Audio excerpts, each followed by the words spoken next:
Assalamu alaikum wa rahmatullahi wa barakatuh, Abu Umama de Tajwid Academy. Bienvenue dans cette nouvelle vidéo où nous allons parler des points sur les lettres du Coran. Alors d'abord pour rappel, on en avait déjà parlé dans la vidéo précédente, que lorsque Uthman radiyallahu ta'ala anhu a fait compiler les copies du Coran, une des particularités de ces copies, c'est qu'elles étaient dépourvues de tout signe, de toute voyelle et de tout point sur les lettres. On avait donné un exemple dans la vidéo précédente, Fatabayyanu, que on peut voir comme ça dans nos copies actuelles, qui est écrit de cette sorte. Comme vous voyez donc, sans point sur les lettres et sans voyelle, sans shadda, sans soukoun. Et, particularité, encore une fois, c'est que pendant 40 ans, les gens ont lu comme ça dans les copies qui ont été préparées par Uthman radiyallahu ta'ala anhu et qu'on copiait, on recopiait des copies de Uthman radiyallahu ta'ala anhu, et les gens n'en avaient pas besoin parce qu'ils savaient lire arabe, c'était dans leur culture de lire comme ça les textes sans avoir besoin de voyelles et de points. Puis nous avions dit que Abul Aswad ad-Du'ali, rahimahullahu ta'ala, un éminent tabiri, avait mis en place un système de vocalisation pour permettre de lire correctement, et c'est comme ça qu'on avait eu les voyelles qui étaient d'abord sous la forme de points au-dessus des lettres, etc. et puis qui par la suite était devenu ce qu'on connaît, fatha, dhamma, kasra, etc. Ça a déjà été traité dans une vidéo précédente. Cependant, on n'a pas encore de points sur les lettres. Alors, en quoi ça gêne? Eh bien, ceux qui connaissent un petit peu, peut-être les lettres arabes, vous avez certainement dû voir que certaines lettres ont la même façon ou la même forme. À titre d'exemple, si j'écris un dal et si j'écris un zal, c'est la même chose, sauf qu'il y a un point sur le zal, ce qui différencie le dal du zal, par exemple. Mais, dans les copies qui étaient écrites à l'époque, il n'y avait comme pas de point, donc il n'y avait pas de différence entre le dal et le zal. Ce serait pareil pour le ha, le kha et le jim. Alors par exemple, jim, ha, kha. Mais dans les copies, c'est écrit les trois exactement pareils. Donc, on s'est retrouvé face à une difficulté. Toujours pareil, il y a des gens qui ne connaissent pas l'arabe, qui vont rentrer dans l'islam et qui ont besoin de lire le Coran, mais vu que ce n'est pas leur langue maternelle, ça devient difficile pour eux pour lire. C'est pour cela que le gouverneur tyran Hajjaj ibn Yusuf al-Thaqafi, j'en avais déjà parlé dans une autre vidéo, qui a fait un travail énorme sur le Coran, donc par rapport à sa tyrannie, etc. Quel sera son sort dans le Akhira? On avait dit que on met ça dans les mains d'Allah subhanahu wa ta'ala, on ne débat pas dessus. En tout cas, il a fait appel à des experts pour dire, donnez-moi une technique ou produisez quelque chose pour pouvoir faire la différence entre ce genre de lettres, pour que ce soit plus facile pour les gens pour lire le Coran. Du coup, ce sont deux élèves de Abul Aswad ad-Du'ali qui se sont chargés du travail. Il y en a un qui s'appelle Yahya ibn Ya'mur.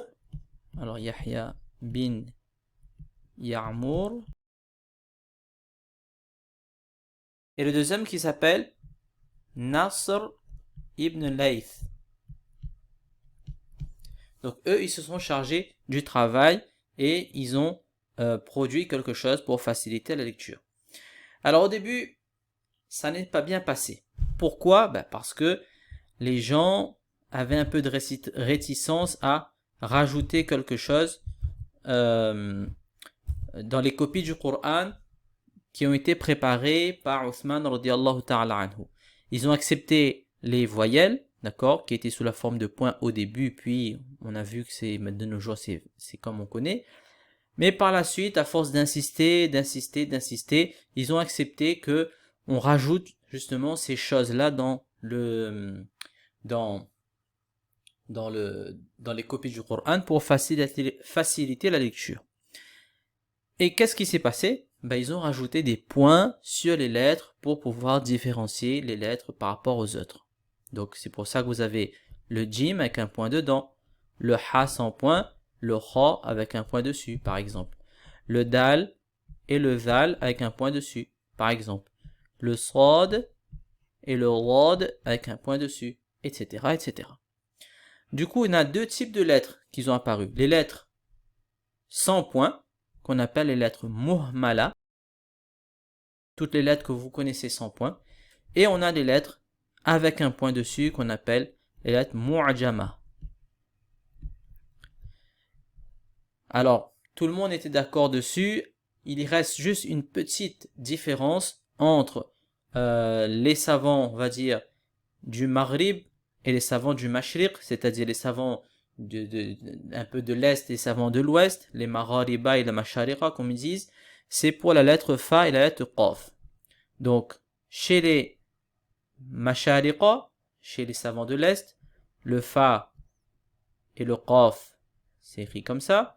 Donc, pour le Fa, ils ont mis un point dessus, pour le Qaf, 2 points. Par contre, chez les Maghariba, du côté, on va dire, du Maroc, etc., le Fa, ce sera avec un point dessous, et le Qaf sera avec un point dessus. C'est pour cela que si vous procurez des copies du Coran dans les pays marocains, algériens, tunisiens, etc., vous pouvez trouver cette différence-là, cette façon d'écrire dans le Coran, la lettre Fa et la lettre Qaf. Mais ça n'impacte en rien la récitation, puisqu'on peut faire la différence entre le Fa et le Qaf. Pour ça, il suffit juste d'avoir l'habitude de lire. Donc finalement, ça a été un grand bien pour la Ummah que ces savants décident de rajouter ces points sur les lettres afin de faire la différence et de permettre aux gens de lire le Coran. Par contre, il y en a certains qui ont voulu aller plus loin. Donc on a dit, ça a été rajouté les voyelles, fatha, dhamma, kasra, on a les points sur les lettres, et puis il y en a certains qui ont voulu rajouter justement les règles de tajwid. Par exemple, le irfa, le idram, le iqlab, etc. Et à chaque fois, ils rajoutaient des points comme ça, avec des couleurs différentes. Et il y en a qui ont voulu aussi rajouter les différentes variantes de récitation, puisque le Coran n'a pas été révélé d'une seule façon, mais avec plusieurs façons. Donc pour montrer qu'il y a une variante de récitation aussi, donc ils ont rajouté encore des points, avec des couleurs différentes. Mais finalement, ça se rajoute, trop de rajouts à rajouter de la difficulté. Et les gens ont commencé à s'en mêler les pinceaux. C'est pour cela qu'on s'est débarrassé de tout ça. Tout ce qui a été rajouté, je viens de dire, qui était règles de tajwid et variantes de récitation. On a gardé que les points sur les lettres, fa, qaf, etc.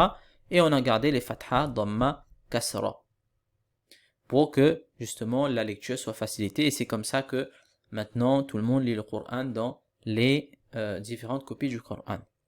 Cependant, on peut dire que avec les nouveaux moyens qu'il y a, la nouvelle technologie, etc., on pourrait trouver des moyens pour avoir dans une seule et même copie tout ce qui est relatif à la récitation, que ce soit la différence entre les lettres, les vocalisations, les règles de tajwid et les variantes de récitation. C'est quelque chose qui existe déjà, d'accord? Donc Allah subhanahu wa ta'ala récompense ces savants qui l'ont fait, et jazakumullahu khayra pour votre écoute. Si vous voulez commencer à apprendre la science du tajwid, vous avez un e-book gratuit en téléchargement. Le lien est en description. N'oubliez pas de commenter, liker, partager. Wassalamu alaikum wa rahmatullahi wa barakatuh.